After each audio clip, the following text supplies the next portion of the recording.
Well, welcome everybody. This is the first episode of At the Bar with a Local Rock Star.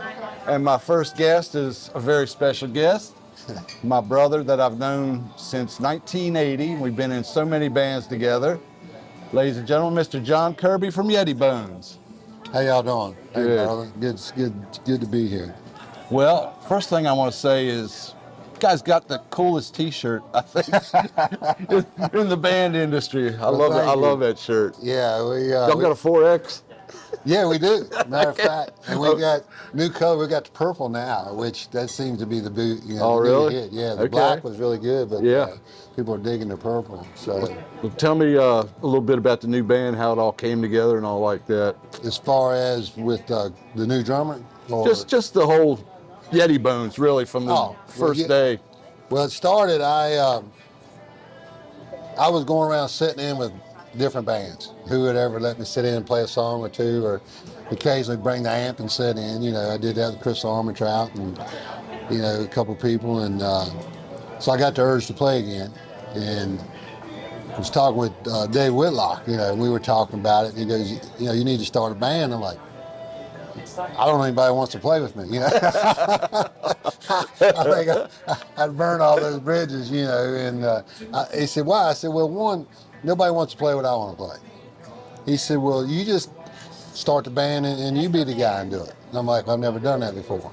So I know it seems weird not being in a band with you because we've been in so many bands together. And it was so easy because, I could play guitar and you could sing. Right. And now I play guitar and sing, and it's and you're getting better singing all the time. well, I can tell that, man. Thank you.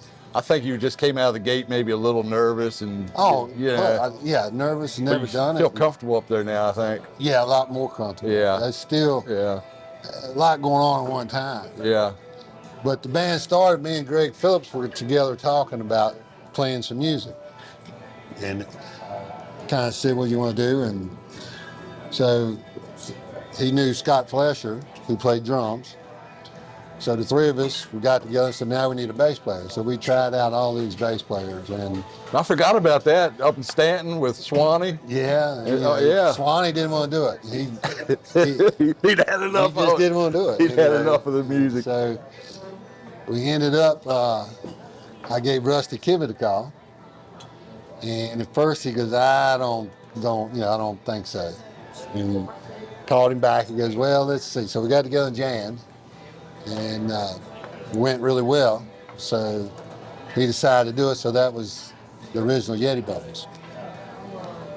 And then Scott's wife and mother had some health issues, so he had to leave the band. Yeah. And it just so happens that Brandon May who's a contractor, was building Rusty's new band room. Because that's where we played. Wow. I didn't know that. Yeah. And so he was talking, and he walked in there and seen all the equipment, and he goes, wow, I didn't know you played music. He goes, yeah. He said, well, I play music too. He said, really, what do you play? He said, I play drums. He said, you gotta be kidding me, right? We just lost our drummer. Yeah. And so we got together, and after the first song, I knew that was the guy I wanted. And so we played, the four of us. And then Greg decided he was going to lead the band. And so then it became three of us, which we didn't know how that was going to be because, again, with me singing and playing at the same time, it left a lot to be desired. But it really opened things up because Rusty blossomed. He played more because he wasn't constricted. Yeah. And then Brandon and him kind of carried it and let me do whatever. Yeah. That's awesome. Yeah. So you've been together, started about 3 years ago, you say? Almost 4, yeah. 4 years.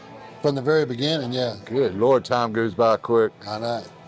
And then Brandon, he just decided last year that he couldn't do it. And so we got Cody Harmon, who is the second generation. Yeah. Scott Harmon's son, which we played music with. Oh my God, we played a lot of bands. Scott was one of my favorite drummers of all time, and he was excellent, solid, man. Excellent drummer. And the thing of it is, Rusty played with him back in Ambush. Yeah. So it was kind of a natural fit. Yeah. Well, what gave you the music bug? I know your sister played piano. Yeah, she played piano. Did your mom play piano? No, Okay. Mom and Dad didn't play anything. Okay. But growing up, we didn't watch TV. They had a stereo, like one of them, consoles. Yeah. And they played records. And if that wasn't on, they played the radio. Yeah. So all day long, if you were home, that's what you did. You listened to music. I never remember your dad sitting in front of a TV. No, we had a black and white TV, Right. but it was never on. Yeah. You got one channel, so it didn't really matter. Yeah. And then it was like Joe Fitzgerald, who was a good friend of Mom and Dad's, from the church. He played guitar and sang. He country music, and Right. he must have known 1,000 songs. Right. He would just sit there and play and sing old Hank Williams, and and really, really good at it. Yeah. So I got to see that, somebody actually performing. And then, with Linda playing piano, then she got married to Jerry Fretwell, Right. who was in a band. Another local legend. Another local legend. And another friend was Becky Allen. She played guitar and sang all acoustic. And of course, that between those three people, I was always listening to music. And Yeah. my Uncle Jim, my mom's brother, he came in the house one day with an electric guitar and an amp. And I was a young kid. And when he plugged that thing in, it was so damn loud and obnoxious. I loved it. I was like, I gotta get one. Yeah. So I bugged him to death about. Oh, he didn't bring it for you. He was coming to jam. He would just come and play. Okay. So he kept playing it, and every time he come, I was like, Uncle Jim, sell me that. Sell it. And, Yeah. No, I ain't. And in the meantime, Mike By, Mitch By, and Ricky Lane, they had a band, and they would play music. They would sit up on Mike's front porch, and I would go down and listen to them. Rest in peace, Mike. Yeah. And next thing I know, my uncle sold me that amp and guitar Did he? for $45. Oh, that's like $100 back then. I wasn't know, it? man. It's like I gotta have $45. I think he didn't think I had the money, but Yeah. I always worked out little odd jobs, so I pulled the money out and bought it. And that was, Remember the first song you learned? I think it was Johnny Cash, I Walk a Line. Okay. Yeah. Nice 3/4. Yeah. That's where you got to start. You got to start, and then, some Creedence Through Revival, and Jerry Fretwell was showing me a lot of stuff. And He sure showed Jeremy a lot of stuff. my nephew Jeremy, he's probably the best one out of the bunch. You guys had a good mentor with Jerry. Yeah. Jerry was really good. And that old guitar I had was an Airline, and it had a string set that high off of that neck. And so Jerry gave me a harmony guitar, and that's when I really started playing. It was like, Yeah. it was just easier to play. Yeah. How old were you think? 13 maybe? 13. Yeah, maybe 14. Got the bug. And then with Mike and Mitch and them playing all the time, I would always go down there. And when Mitch would leave, he would leave his bass there. He wouldn't take it with him. Most of the time, he would just leave it plugged in, put it in the case, and, throw the lid on it. So as soon as he left, I'd pick it up. I'd cut it off. So I started playing bass with Mike. Nice. And I did that for a long time. That's when I learned all the scales and different modes and things like that, just jamming with Mike.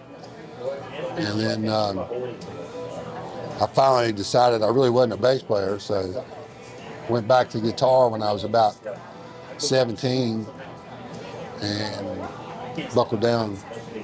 Was that when you got Johnny Doyle to start playing bass, or was that a little bit later? He was a little later. That was, I guess I was probably 19 then. Did y'all graduate together? We didn't go to school together. We were the same age. We met at Crompton, Shenandoah. Okay. Yeah, in the dye house. Okay. The old factory town. Yeah, 30-year factory man. That's remember? right. So we started playing, and I told him he could be the bass player. So we went and bought a bass, and I had different guitars and amps by that time. And so we would sit there, and The first song we learned together was Paranoid. Oh yeah. Yeah. And so it wasn't long after that we actually started, we were working for Fred Thacker at Crompton. So we met Rocky. And Rocky could play anything. Yeah. So I ended up buying a little PVPA off Fred.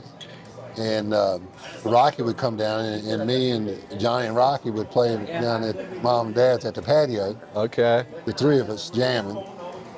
And then that led to me meeting you. Yeah.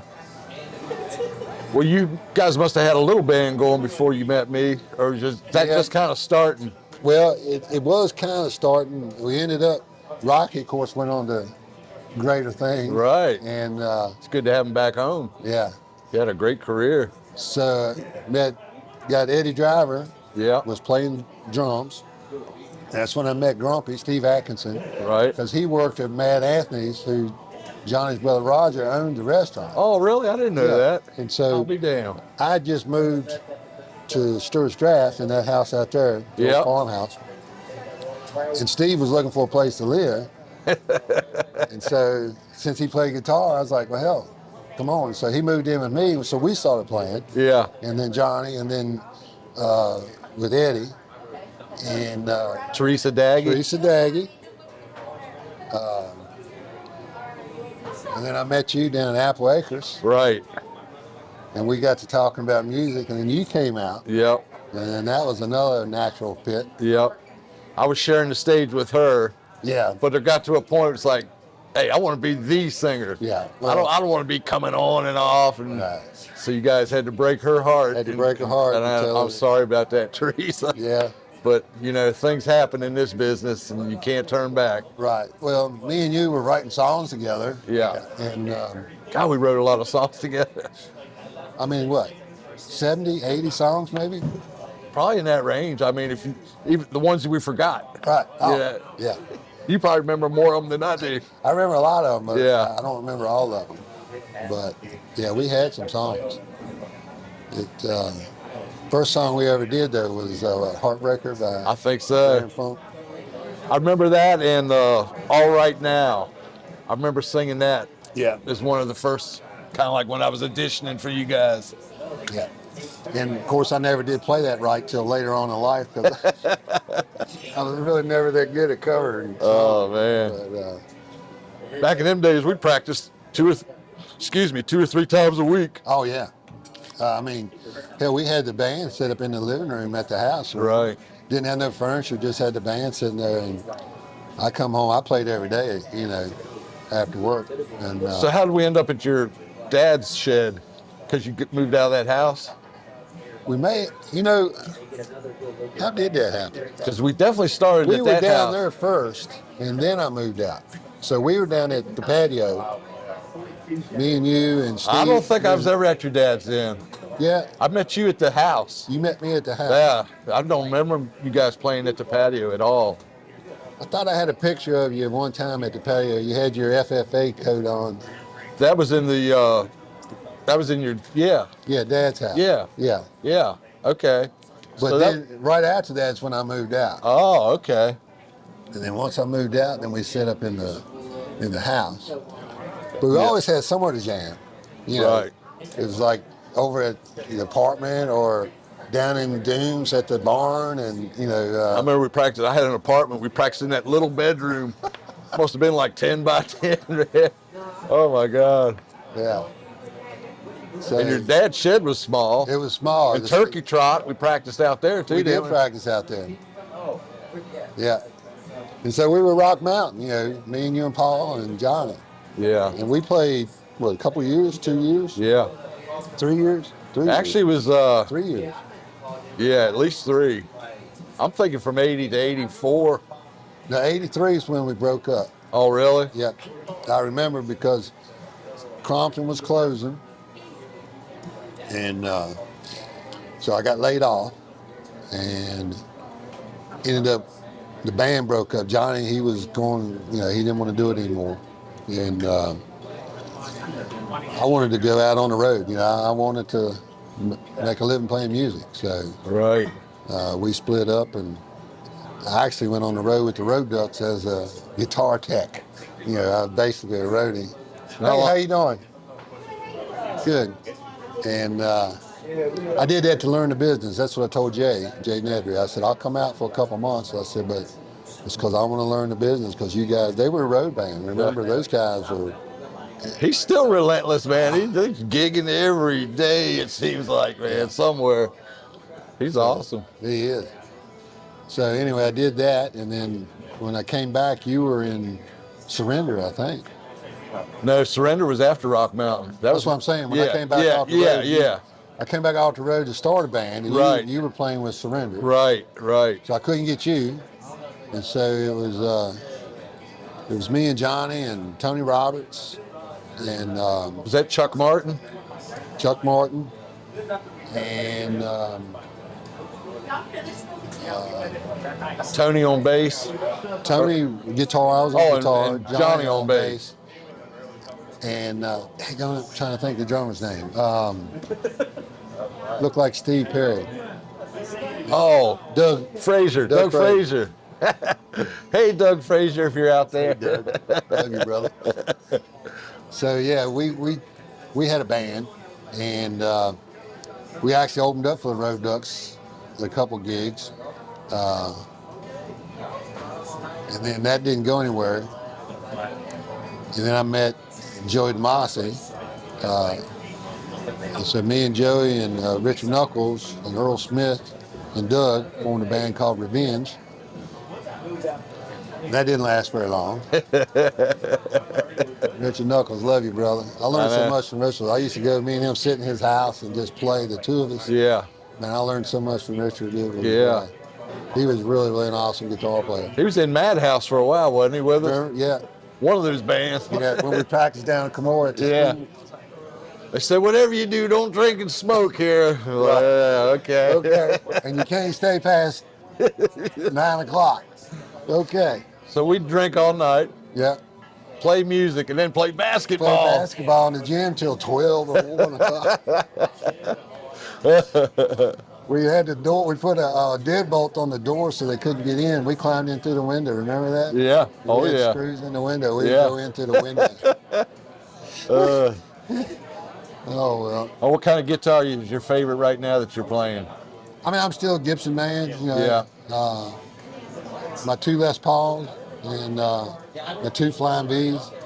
You know, it's funny, I got 3 Stratocasters now and great guitars, but I still play a Gibson better. You know, it's just, they just fit me better for some reason. But I go in between the Les Pauls and the V. It's funny, I got the V out now. It's been in the case for a long time. I just got it back out, and that's what I've been playing the last couple weeks. Now, who's your top 3 guitar players? Let me guess. Jimmy's got to be one of them. Jimi Hendrix? Yeah, I mean, you know, it's top ever or right now? Well, all time, I guess, in your mind. I mean, in my mind, Stevie Ray Vaughan. Yeah. Trower? Robin Trower. My 2 favorites, you know, Robin Trower is probably my favorite guitar player. Is that right? Yeah. He's deserving of it. Yeah. I mean, awesome. I love Jimi Hendrix, but his style and my style is so far apart. Yeah. You know, he's just, I mean, I love listening to him, but as far as covering, I'm really sucking at it. You know, I've never done that well. But I like Robin Trower. I love Stevie. Stevie's just, I mean, just one of those guys, you know. And then I love when we used to do Bridge of Sighs. Yeah. Do we do another Trower song? Well, 2 Rolling Stones. Right. Just those 2? Yeah. Oh, I always thought there was a third one too for some reason. I think we used to mess around with a Little Love and a little bit of Sympathy, but you know, I don't think we ever really played them out. Can't play them all. Nah. Wish we could. And then Joe Bonamassa right now. I mean, that's that guy. He's just, I don't know nothing about him, to tell you the truth. A phenom, you know. When he was 13, he was better than most people are when they're 50. You know, he just. I tell you what blows me away now is get on YouTube these young kids. I'm talking about every instrument, not just guitars. It's just like, wow.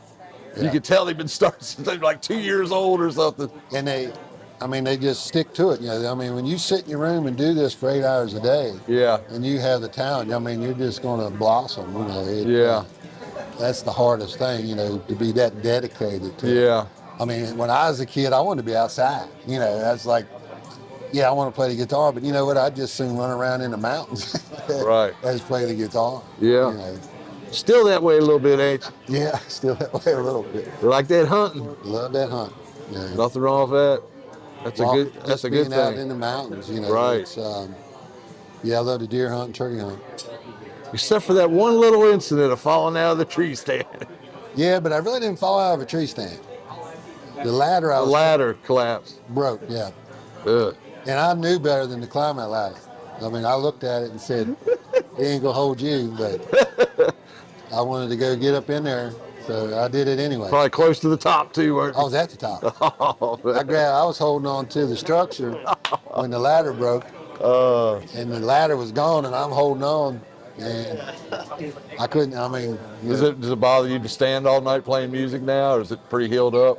I mean, yes and no. It bothers me right now. Yeah. Sitting here. Right. So no, it bothers me. I've got a plate this long and 8 screws, and actually some of the screws are broken, and some of them are backing out. What? Yeah, so I gotta go back under the blade. Yeah. How does that even happen? They didn't put no Loctite on them, I guess. But yeah, on my ankle, you can see the head of the screw. Is that right? Yeah. Wow. Yeah, it's it hurts me every day. Yeah. But, you know, I still do what I can do, and it could have been a lot worse. You know, I could have been paralyzed. But, you know, brain dead something. So. Yeah, I remember your sister played piano, Yeah. and then you asked me to sing at your wedding, Right.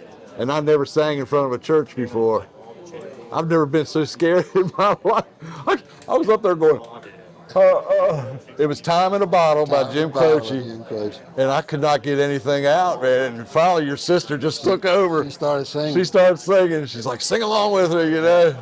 I was like, oh my God. Because it's so different. It is. It's quiet. It's quiet. Everybody's looking at you. Smiling. It's not like this bar where you got all this background noise. And when you're finished, they don't clap. Right. You know, most of the time. Yeah. It's funny that you mentioned that. When Linda got married to Billy Gunn, she wrote this poem. And she gave it to me, and it's like, can you make a song out of it? And I was like, well, sure, you know. So I wrote this song, really complicated song, you know, on the acoustic. And then all of a sudden, when I'm done, she loves it. She goes, all right, now I want you to sing it. I'm like, no, I can't do that. I can't play this and sing it. So anyway, she goes, but it's my wedding, you know. So anyway, I did it, right? So I'm at, you know, we're down at the Presbyterian Church in Dooms, and I'm playing this song and singing it. I'm like you know, I can barely get it out. And at the end of the song, everybody looks at me and just smiles and dead silence. I'm like, well, I really screwed that up. Hey, we've made up for it now because we sang in churches quite a few times. Yes. Unfortunately, it's been at funerals mostly, but I love singing those old gospel songs, especially with you and Dane. Yeah. Yeah, that's been fun. It's fun. It's crazy how you come full circle like that. You know? Yeah. How many years do you think we got left in us? Well, not as far as life, but music-wise. Music, I'm good till I'm 80. Yeah. I'm just gonna keep going till it doesn't feel right anymore. Yeah. When I get arthritis and I can't play, then I think that'll be the thing. But I tell you what, playing music with you was some of the best music that I've done. You know, played in a lot of different bands. Right. And you know, that metal band Ice Fury, you know, that was a great band. I mean, everybody in that band was really, really good, better than me. Made me a better player. But yeah, the only thing I was disappointed is when I had Dane and Austin, but you know, it just wasn't the right time for you to play with us. Yeah, it was like, man, this is almost like a family band right here. But just think, we had the kids and this, that, and the other. And we had what was that guy? JP. JP.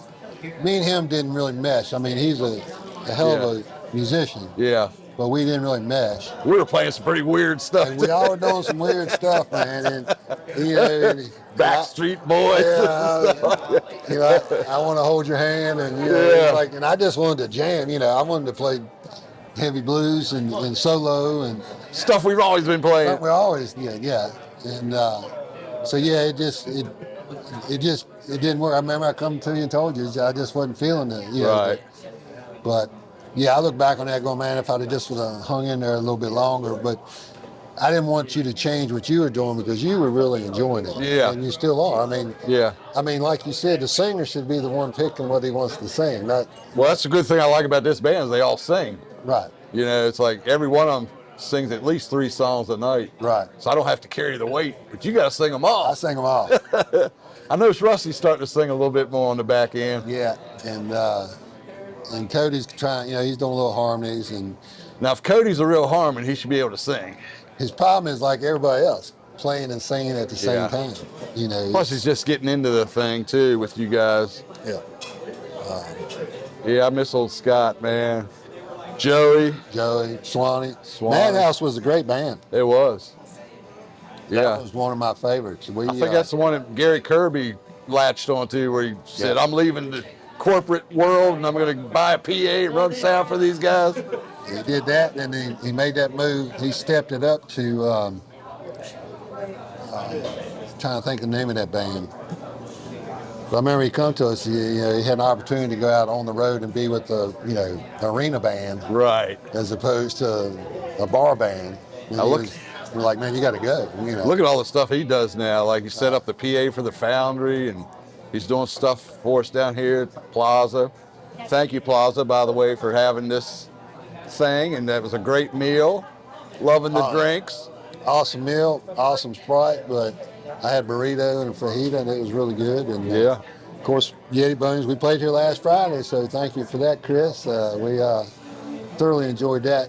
One of our favorite places to play is right out there on the stage. Chris has really been good to you and really been good Yeah. to me, just really cooperative, and he really gets involved with these things that we do, Yeah. whether it's a benefit or just a cool jam or something. But he thinks the world of you, and that's why yeah. that's how we got in here, because you gave us the thumbs approval, the thumbs up. So. I don't have as much weight with him as you think, but yeah, he's my boy, man. He's awesome. So what do you think's gonna happen now? You're just gonna spread out the band? You're gonna stay local? Not looking to go nationwide? No. I wanted to. I went out long enough to realize that there were so many good bands and so many talented musicians. And then came back in this area and found out, guess what, there's just as many in this area. Yeah. It's amazing how many great musicians are in this area. Oh my God. I mean, great musicians. And, Right.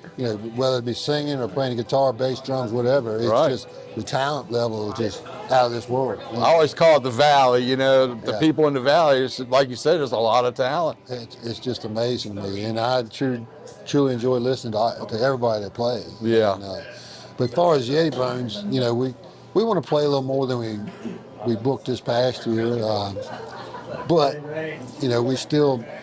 we want quality gigs over quantity.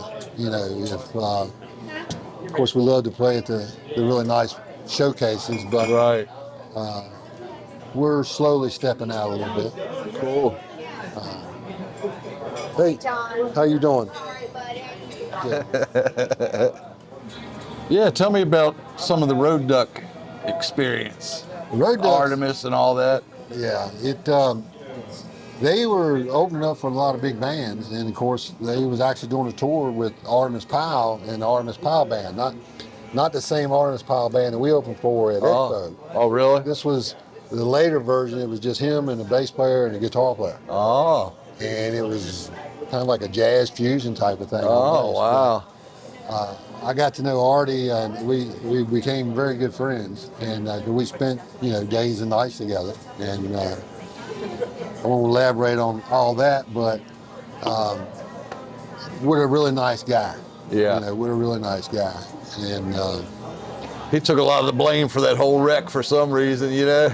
Yeah, I mean, when you fall out of the sky in a plane, yeah.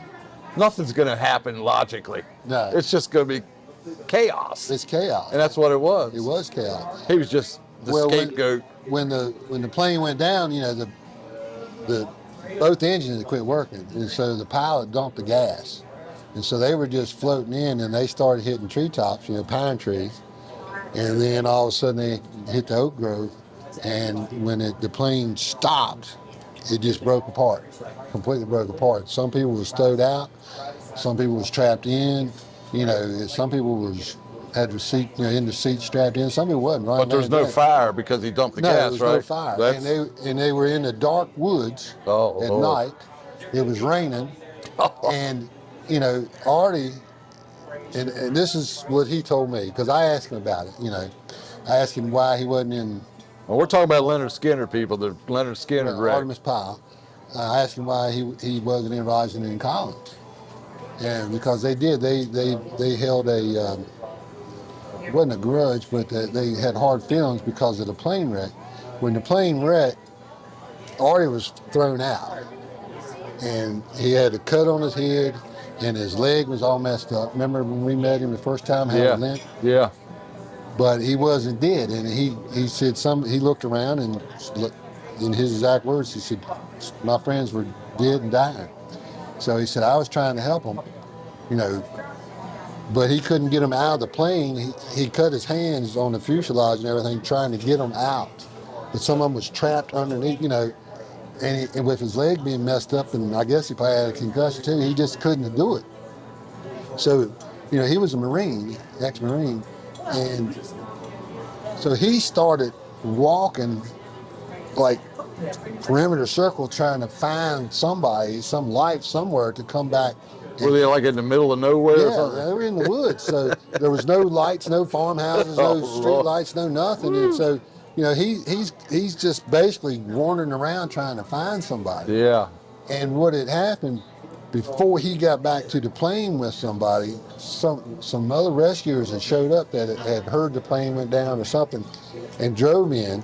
So they were like first on the scene, and I don't know if they, you know, if the guys who were still there said, "Well, where's Artemis?" And he wasn't there. And so they thought that he had abandoned them, that he left them.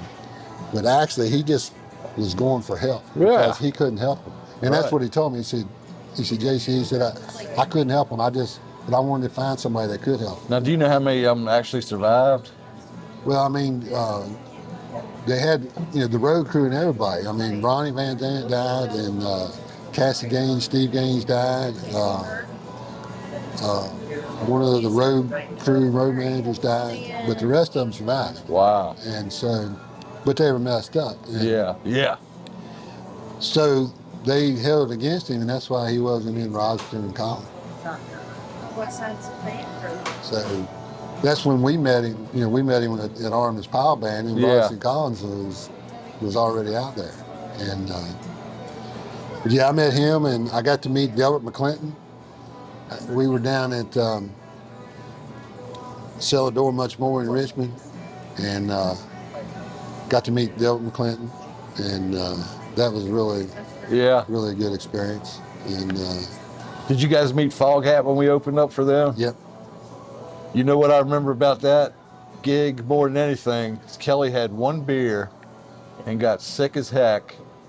It's because she was pregnant with Austin. Oh, I didn't know that. Yeah, we didn't know she was pregnant. So that had to be like 95, maybe?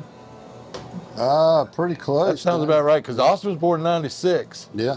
So that was probably right. Probably right. That was around there. That was one of our last gigs, I guess, is Madhouse. Was it? Close to it. Because after that, I left.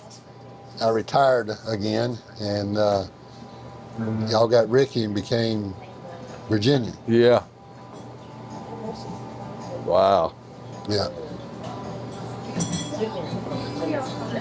I can't tell you how many times your mom used to pick me up hitchhiking. Oh, yeah. Did you know that? Yeah. She would tell me. I bet you sometimes she would take the back way so she didn't have to deal with me. She's probably like, oh gosh, there he is again. She would tell me all the time. Yeah. Yeah. She gave me a lot of rides. What's funny is this one guy from Waynesboro, and he worked right across the street from where I needed to go in Crozet. He would never pick me up. Really? And I saw him downtown Crozet at IGA or something. I said, hey, I'm that guy that's out there hitchhiking every day. Why don't you pick me up? He said, I don't pick up hitchhikers. I don't care who they are. I'm like, all right, bro. Thanks, man. Thanks a lot. Thanks, man. I was like, I'll give you gas money. He's like, nah. Nah, I ain't doing it. Oh, man. Speaking of hitchhiking, Shelton Sprouse is outside playing music. That's how I met him. Hitchhiking back from Crozet. Really? Yeah, he picked me up. Yeah, that's pretty wild. Yeah, well, Shelton is, you know, he's just an awesome bass player. You know, Yeah. He must know a million songs, you know, and of course you got Alex Arbaugh out there playing and singing. Well, I'm gonna go out there and listen to a couple. Yeah, me too. Yeah, Paul Klein playing drums. yeah. But Those are any old stories you want to rehash from the past? Any stick out in your mind? as far as me and you, or Yeah, why not? well, It's hard to tell any whether they're PG rated. I'm telling you, there's a bunch of them.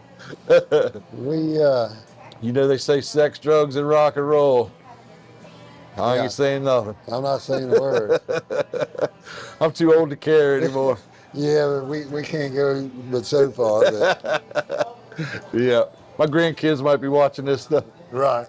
I remember we used to go get together out in the woods once a year and, you know, kind of hang out. And and Paul was always just crazier than hell. And I wasn't from around here. So you showed me some cool places like the railroad tunnel. oh yeah, There's not many people that even know about that. People Yeah. that live there their whole life, Oh, they'll they've see never been pictures of me at the railroad tunnel. It's like, where's that Where's place? that? Yeah. Oh, it's right here, right outside of Waynesboro. Yeah. I've never heard of it. Well, John Kirby showed it to me.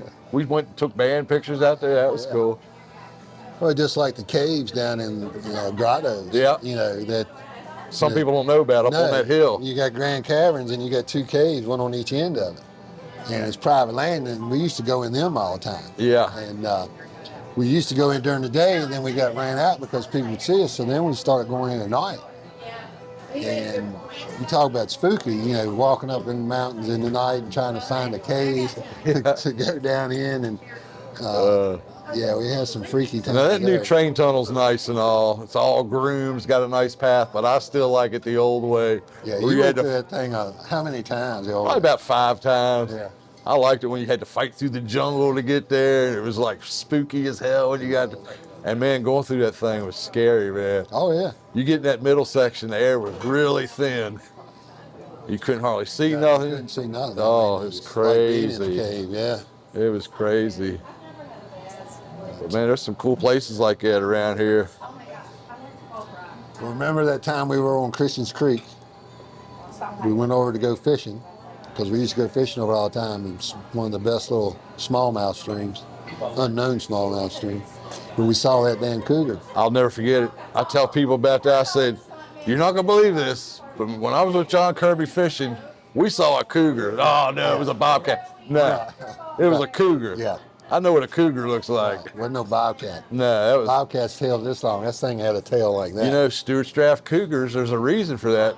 You know, and now there are more here than there ever used to be. Yeah. Because I don't know if they got reintroduced or they just quit. Less killing hunting, too. Less hunting, but yeah, they're out there. There is less hunters now, aren't there, than there used to be, or is it? Yeah, yeah. But you're still picking up the slack, ain't you? Every chance I get. Did you ever watch that video of those turkeys I showed? You know, I did, man. I want you to watch that, man. That is so cool, man. I didn't watch it. You got to watch it. I You'll still got love. it on I'm my telling phone. you, you'll love it. Yeah. It's about this guy that raised wild turkeys, and the first thing they Right. saw when they hatched was him. Yeah, and they thought he was the mother. Yeah, so And he'd go out through the woods, and all the other animals would interact with him and stuff. Yeah. They just thought he was a turkey, I guess. I don't know. Well, it's funny how animals get used to you. You know, where I live, we've got 15 deer that stay around all the time because I don't hunt on my property. I mean, I don't have the 12 acres, but the deer that's on my property are safe. Yeah. You know, any animal. I got so many other places to hunt. Plus, there's really no challenge. Yeah. But like today, I went out. Hello, how y'all doing? Hey, Johnny, how you doing? How are you? Good. We're filming our first podcast. Say hello. So anyway, I feed the deer up behind my house. When I say up behind my house, I mean literally 20 feet from the back door. So they're so used to me.